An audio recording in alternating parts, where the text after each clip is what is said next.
Hello guys, welcome back to another video. In this video, I'm going to show you how you can host your PHP website using ProFreeHost.com. So currently I'm in ProFreeHost.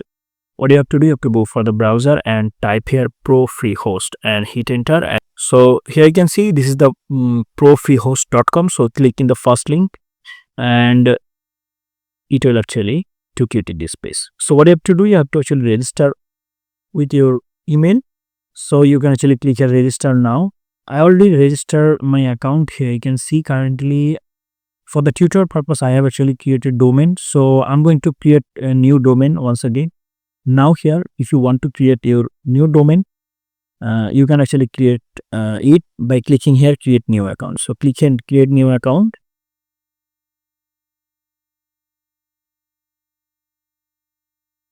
Now you'll come to this page and here you have to actually give your domain name and you have to check the availability. If it is available or not. And here you can see this is available. So we can actually click here in the yellow button. And here you can see we have now control panel and file manager. If you want to directly upload the file, you can actually directly go to the file manager. But we will actually go at first control panel because we have to upload the MySQL file also, right?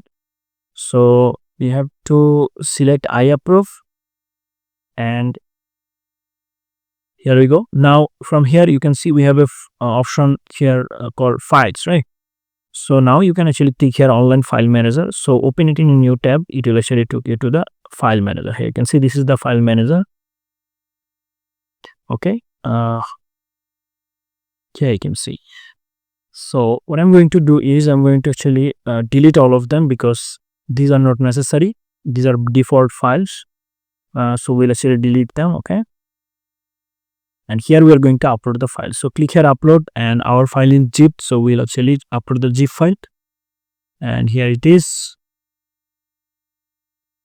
So upload this and click here upload and extract. So it will actually extract the file here. Now we will go inside restaurant and we'll select all the files and we'll actually move them, okay, to the root directory. And here you can see this is the root directory and this is called parent directory, right? So we'll actually move them to the parent directory and we'll click here move.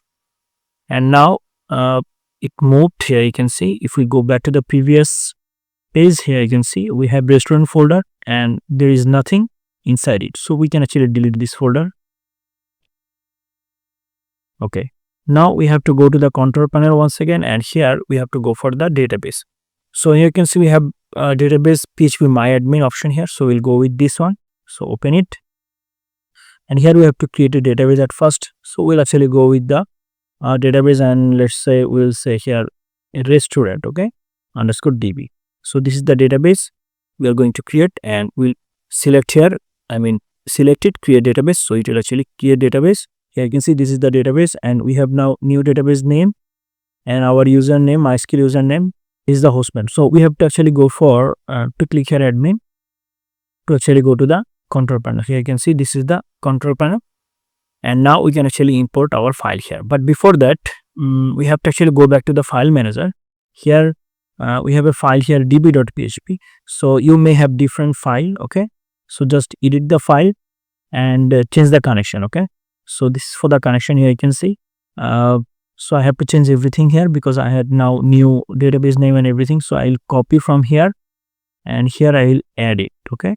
So this is the database name. So let's add it here.